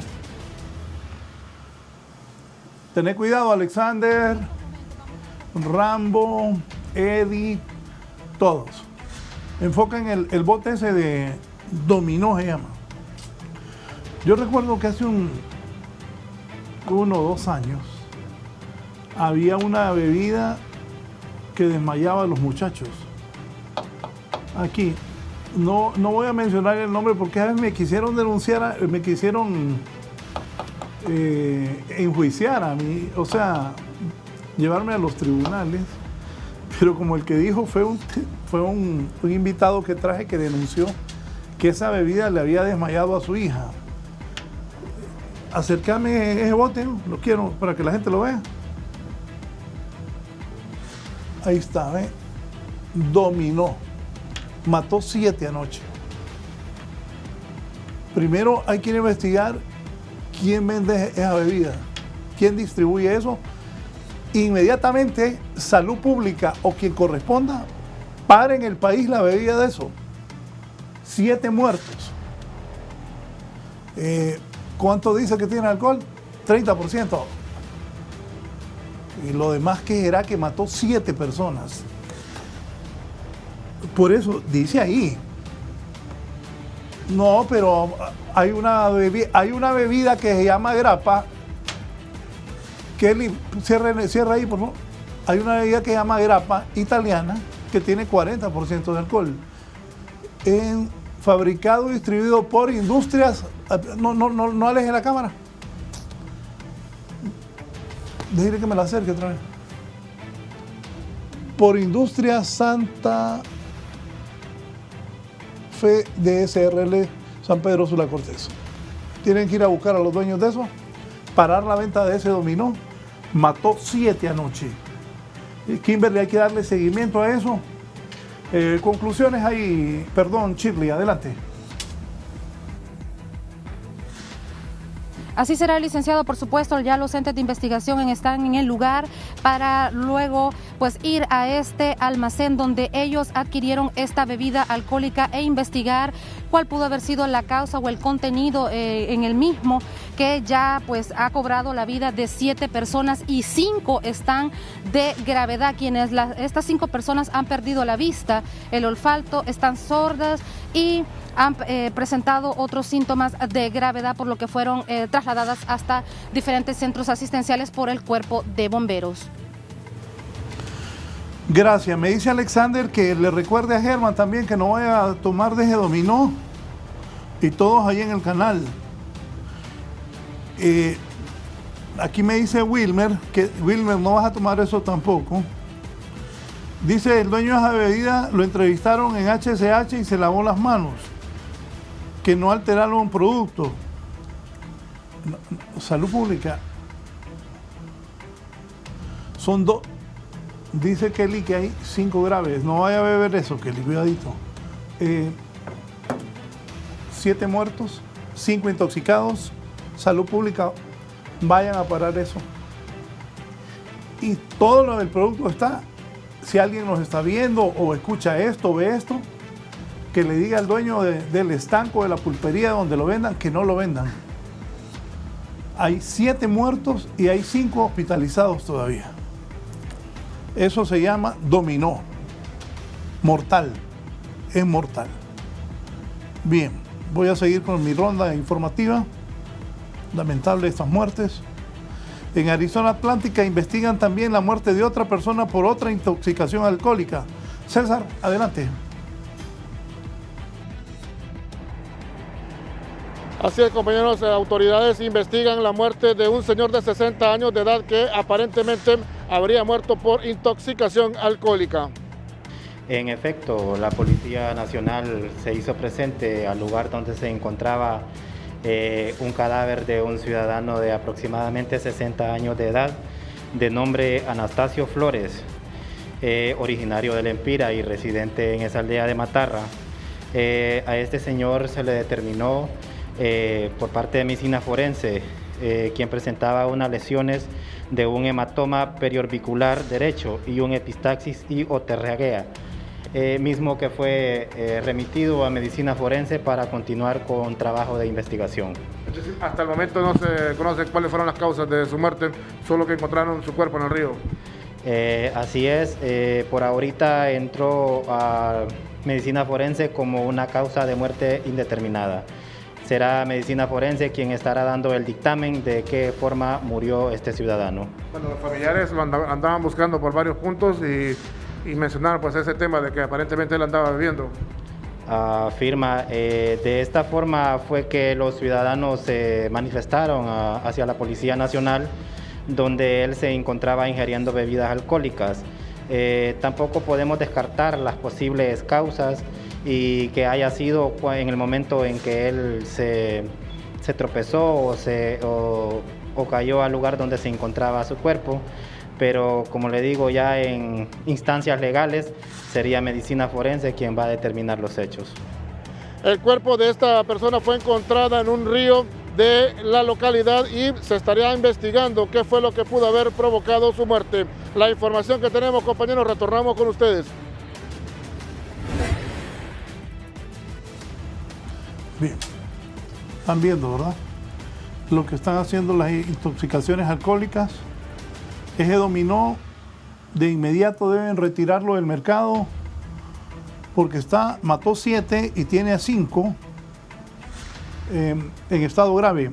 Médicos internos del internado rotatorio de la Universidad Nacional protestan para que se les permita finalizar el internado rotatorio y así avanzar a realizar el servicio social. Víctor Valladares, adelante Víctor. Muchas gracias, licenciado Raúl Valladares. Y es que los médicos internos están protestando este día en la entrada de la Universidad Nacional Autónoma y pues Juan Carlos Jiménez está como portavoz de este grupo de médicos y nos da detalles, Carlos. Sí, muy buenos días, pues nosotros seguimos en la lucha. Nosotros como médicos internos queremos retomar las actividades en los diferentes hospitales del país para poder culminar nuestro internado rotatorio. Pues en una ocasión anterior ya las autoridades superiores de la universidad nos habían dicho que íbamos a retomar el 1 de octubre las actividades. Sin embargo, al final de cuentas no pasó ese reintegro. Muchos compañeros habían renunciado a sus trabajos de los cuales habían encontrado en esta pandemia para sostenerse. Muchos compañeros, que es una gran mayoría que vienen del interior del país, se movilizaron de los lugares de orígenes para los cascos urbanos para reintegrarse y a la hora de la hora no sucedió nada. Por eso queremos un comunicado oficial que nos garantice que nosotros vamos a retomar las actividades hospitalarias. ¿Cuántos médicos están en esta situación, Carlos? Pues según el último censo lo revisamos y somos aproximadamente 545 médicos internos a nivel nacional. Sí, esto me decía usted, también les preocupa porque los médicos en servicio social ya están finalizando y estas vacantes quedarían ahí y ustedes, así como están, no las pueden cubrir. Pues ahorita hace pocos días una camada de médicos en servicio social terminaron ese año de servicio, entonces a medida va pasando el tiempo, si eso no está ocurriendo ya, va a ocurrir pronto que muchas plazas en centros de salud en el interior del país, en hospitales, muchas plazas de médicos internos van a estar vacías, porque no están saliendo médicos internos, no están promocionándose de séptimo a octavo año los médicos internos y van a quedar vacías esas plazas. Sí, bueno, y a pesar de la pandemia, ustedes necesitan estar ahí, por un lado terminar esta etapa de sus estudios y a la vez servirle al pueblo hondureño. Pues nosotros queremos terminar algo que empezamos. Si lo empezamos y esta carrera, que es una carrera larga, nosotros queremos avanzar en nuestra carrera, queremos seguir aprendiendo, queremos servir al pueblo hondureño, tenemos las capacidades, las facultades para poder manejar el equipo de bioseguridad, del cual aprovecho para decir que nosotros no vamos a desligar la responsabilidad de las autoridades con este equipo de bioseguridad. Nosotros consideramos que es una responsabilidad, es un compromiso de la universidad y los hospitales poder proporcionarnos. Muchas gracias, Carlos Jiménez. Él pues nos ha dado detalles del motivo de esta protesta que se lleva a cabo aquí en la entrada de la Universidad Nacional Autónoma. Licenciado, yo regreso con usted al set principal de la entrevista. Bien, nos vamos, les deseo una muy buena semana. Voy a ir con Gisela. Habían raptado una niña, una cipota, como decimos los hondureños, y al parecer, bueno, la semana pasada hemos estado pasando y vamos a seguir con gente que desaparece, que la raptan. Pues esta niña, según los informes que hay preliminares, la propia abuela al parecer se la había llevado. Pero Gisela nos cuenta. Buenos días, sigan en sintonía de Canal 11, que estén bien. Gracias. Buen día, licenciado y televidentes de la entrevista. Dentro de lo que cabe, vamos a darle una buena noticia.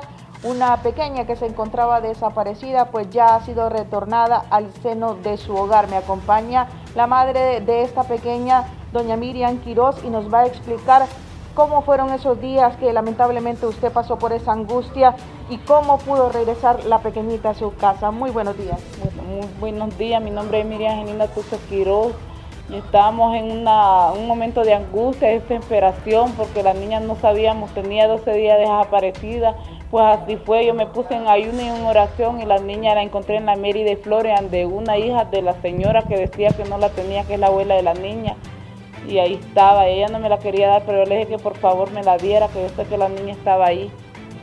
Y la hallé, mi niña está traumada, que hasta venía con vómito, mi niña, pero ya está me la están atendiendo en una clínica privada. ¿En qué momento desaparece la niña y por qué se da la desaparición de ella? Yo venía saliendo de la iglesia a las 9 de la noche, me fui a comprarle un jugo y a la par está la tía de ella y yo la fui a preguntar y hasta me insultó la señora que aquí no estaba. La niña la sacaron a medianoche en un carro, la traspasaron ante la abuela que es en la Venezuela y de la Venezuela me la traspasaron ante otra tía que se llama María Magdalena, que estaba en la Mary de Flores, la niña. Bien, muchas gracias. Escuchaban a doña Miriam Quiroz, quien es madre de una pequeña quien tenía 12 días de desaparecida. No obstante, estaba en poder de familiares de su padre, quien en días recientes pues ha perdido la vida. Hace unos 6 meses él fue asesinado en la capital de la República. y son varios los menores de edad que están desaparecidos en la capital. Algunos de ellos afortunadamente han podido retornar con sus padres, sin embargo otros aún permanecen sin conocerse su paradero. Le ampliaremos esta información en próximas emisiones de 11 Noticias. De momento yo vuelvo con usted al estudio, licenciado. Buenos días.